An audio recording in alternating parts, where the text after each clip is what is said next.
Senior तजियाकार Hafizullah Niazi के मुताबिक अकीदा पुख्ता ममलिकत खुदादात के 3 सतून हुकूमत, इस्टेब्लिशमेंट और अदलिया। तकल्लुफ बरतरफ सतून एक ही, बाकी 2 खाना पूरी। आराइश और ज़ैबाइश के लिए ज़रूरतन नुमाइश जारी रहे, अगरचा आइन मौजूद मगर इज़्ज़त सादात से महरूम। नतीजतन पार्लिमान और अदलिया का इन्हसार एक सतून के मजबूत कंधों पर है। एक सतून काबिले रश कि तुम कत्ल करो के करामात करो। जनरल बाजवा का एजाज के बगैर मार्शल लॉ, आइन और जमहूरियत की मौजूदगी में वो कुछ हासिल किया जो बेशतर जर्नैल मार्शल लॉ के बावजूद हासिल न कर पाए। बिलाशुबा 9 में एक सियाह बाब पुरहुजूम इश्तियाल अंगेजियों, कत्ल गारत, जलाओ गिराओ, तोड़ फोड़ जैसे पुरतशद्दुद वाक़यात से वतनी तारीख भरी है। 9 में मुनफरिद के पहली दफा फौजी तनसीबात और छावनी पर हमला हुआ। कुल जिम्मेदारी इमरान खान पर आयत के 1.5 साल अपनी तकरीरों बयानात में अस्करी क़यादत को निशाने पर रखा। दर्जनों जलसे किए, कारकुनान को उकसाया, भड़काया, हल्फ लिए। अमर बिल मारूफ के नाम पर जहात अकबर का ऐलान हुआ। मकसद रावलपिंडी पहुंचकर एक लेफ्टिनेंट जनरल की मुमकिन आर्मी चीफ तैनाती रुकवाना थी। 9 में इंसाफी कारकुनान का फितरी रद्द अमल था। खबर मिलते ही PTI कारकुनान दीवाना वार छावनी और फौजी तनसीबात की जाने पलक झपकते लपके। मजीद खराबी 13 में इमरान खान लाहौर पहुंचे तो अहमकाना इकरारी बयान दे डाला। अच्छा, गिरफ्तार तुम फौज करो और हम एहतजाज वजीर आजम हाउस के बाहर करें। तुम फौज फिर गिरफ्तार करोगे, तुम्हारे यानी फौज के साथ फिर यही सुलूक होगा। इमरान खान का बादस गिरफ्तारी नेक ख्याल के सब कुछ एजेंसियों का किया दड़ा है।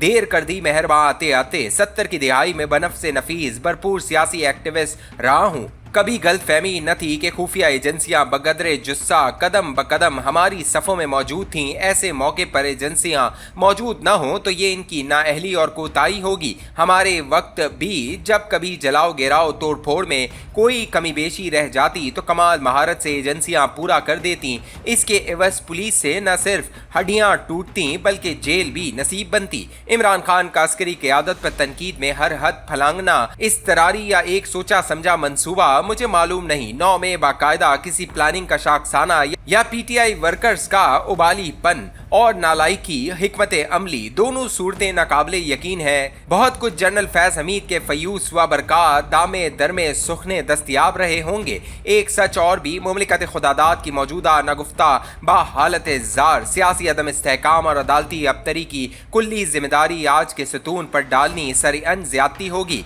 वतनी हालात ज़िंदगी 7 दिहाइयों की मेहनत शाकिया का नतीजा है। 7 दिहाइयों से जलाओ गिराओ कत्लो गारत में मुलव्वस हुजूम से निपटने में पुलिस हमेशा कामयाब रही। बिलफर्ज महाल ऐसा हुजूम कंट्रोल से बाहर हो जाए तो आइन का आर्टिकल 245 मौजूद विफाकी हुकूमत लॉ एंड ऑर्डर के लिए फौज बुला सकती है। पहली दफा ऐसी बदअत का सामना भी जलाओ गिराओ तोड़ फोड़ में मुलव्वस सिविलियन की गोश शुमाली का अदालती निजाम फौज के हवाले कर दिया गया। सानिया 9 में मुलव्वस सिविलियन को फौजी अदालत के हवाले करना वतनी आईनी तारीख का एक अनोना वाकया है। वर्ते हैरत 105 अफराद का मिलिट्री ट्रायल हुआ। 1 से 10 साल तक की सजाएं सुनाई गईं। 1.5 साल से लिखे फैसले की कापी आज भी दस्तयाब नहीं। मेरा बेटा बैरिस्टर हसन खान ऐसे ही एक फौजी अदालत से 10 साल कैद बामुशक्कत की सजा पा चुका। कता नजर के इस पर लगाए गए इल्जामात की हकीकत क्या है, जिस किसी ने सजा सुनाई ज़ाते बारी ताला के सामने इसको जवाब देना है। पार्लिमान और अदलिया का 26वीं आईनी तरमीम की आड़ में आईनी पाकिस्तान की ऐसी दुर्गत बनाना। अल अमान अल हफीज आर्टिकल 10A आज अब्दी नींद सो चुका।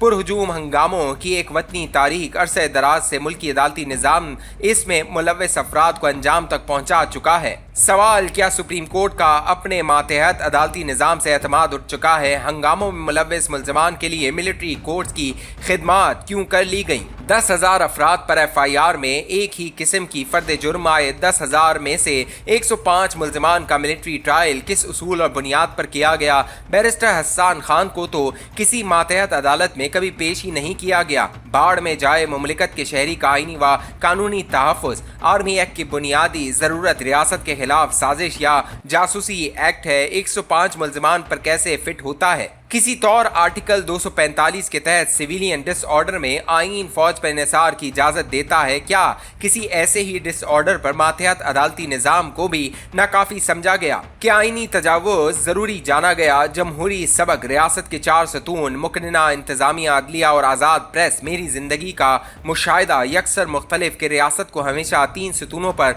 खड़े पाया। दो ستون हमेशा से शिकस्ता व कमजोर कई दफा ढाए गए, निडाल रहे, मगर रियासत इस बिना कायम दायम के एक ستون माशाल्लाह बहुत मजबूत बल्कि नाकाबिले तस्कीर हमेशा रियासत को महफूज बनाया। आज मुझे इस एक ستون की फिक्र लाहक इसकी मजबूती को कायम रखना है कि यही एक ستون रियासत पाकिस्तान की बका की जमानत है। 72 साल वतनी तारीख गवाह मुमलिकत में हर निज़ाम की एक शेल्फ लाइफ और एक्सपायरी तारीख रही है। जब कभी इक़्तिदार दराम हुआ, मुक़्तदरा को कानो कान खबर नहीं थी। इसी पैराए में एक मुख्तसर तारीखी कमाल वाक़या 22 अप्रैल 1986 की रात मैं और जनाब मुजीबुर रहमान शामी आर्मी हाउस रावलपिंडी में सदर जनरल ज़ियाउल हक की खिदमत में हाजिर थे। गुफ्तगू का आगाज़ हुआ ही चाहता था कि शामी साहब बरजस्ता गोया हुए, जनरल साहब क्या आपको मालूम है कि अब जबकि आपके इक़्तिदार का ज़वाल शुरू हो चुका है, आपने अम्मा बाद इक़्तिदार का भी कोई बंदोबस्त सोच रखा है।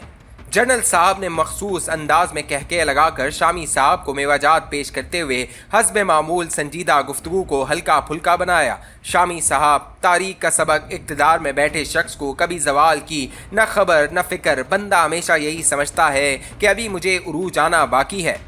70 साल से जिस ستون के सहारे मुमलिकत कायम दायम है, मुझे इस ستون की मजबूती चाहिए कि बाकी दोनों ستون अमलन ज़मीबोस हो चुके हैं। अजीज़ हम वतनों, आओ हम सब मिलकर दुआ करें अल्लाह ताला एक ستون को मजबूत व तवाना रखे कि एक ستون बाकी तो मुमलिकत बाकी।